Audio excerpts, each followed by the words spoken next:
Hi friends, ఈరోజు మీ ముందుకు ఒక ఇంట్రెస్టింగ్ వీడియోతో వచ్చాను. ప్రపంచంలో ఎక్కడా లేని ఒక వింత శివాలయంతో మీ ముందుకు వచ్చాను. అదే విభూతిలింగ శివాలయం. ఈ ప్లేస్ మైదుకుట్టు పోరుమాయిలకి వెళ్ళే రూట్లో అమ్మగంపల్లె దగ్గరలో అక్కంపేట విలేజ్లో ఉంది.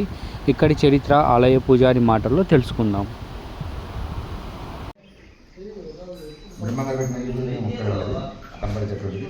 బ్రహ్మంగారు మఠానికి అక్కంపేటకు 15 కిలోమీటర్ల దగ్గరలో ఈ అక్కంపేట గ్రామం ఉంది. బ్రహ్మంగారు మఠం నుంచి అవ్వవిలుము జ్యోతి క్షేత్రం బయలుదేరే సమయానికి మా ఊరు గమ్మిలేకి వస్తుంది. మా విశ్వబ్రహ్మణ పెట్టిన ఊళ్ళో ఉంది. అందరూ రెడీ అయ్యారు. మొత్తం అందరూ పోయి స్వామివారిని ప్రాధాయపడడం జరిగింది. స్వామి మీరు ఖచ్చితంగా మా గ్రామానికి రావాలని. వీళ్ళ భక్తి సేవలకు ఇచ్చిన బ్రహ్మంగారు మా గ్రామానికి రావడం జరిగింది. రాత్రి ఇక్కడే ఉంది. అందరికి ఉపన్యాసం ఇవ్వడం జరిగింది.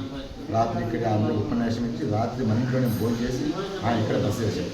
తెల్లవారుజామున 3 గంటల సమయంలో బ్రహ్మణీముల సమయంలో బయలుదేరే సమయానికి స్వామి మీరు వచ్చారు కదా మా గుర్తింపు ఉండాలని అడగడం జరిగింది. అప్పుడు ఆయన అనుష్ఠానం చేసుకుని అక్కడ కూర్చొని పెట్టినటువంటి లింగం అనేది బ్రహ్మంగా పెట్టినటువంటి భూమిలో ఎంత ఉందో మనకు తెలియదు.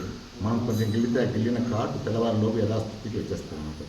కానీ ఎప్పటికప్పుడు గిల్లం మామూలుగా ఏదన్నా ప్రాణాపాయం చూడండి, గర్భిణీస్ ఉంటారు కదా, వాళ్ళు ప్రసవించినప్పుడు 3 రోజులు ముందుకు తీసుకుపోతారు.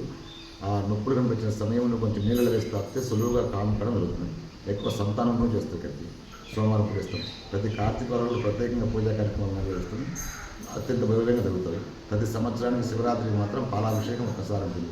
108 అభిషేకాలు ఉంటాయి స్వామివారికి. ప్రతి సంవత్సరానికి ఒకసారి మాత్రం లింగం ప్రతి పాలతోనే అభిషేకం ఉంటుంది. నా పేరు శ్రీనివాసరాచార్య. 8919118120 నా నెంబర్.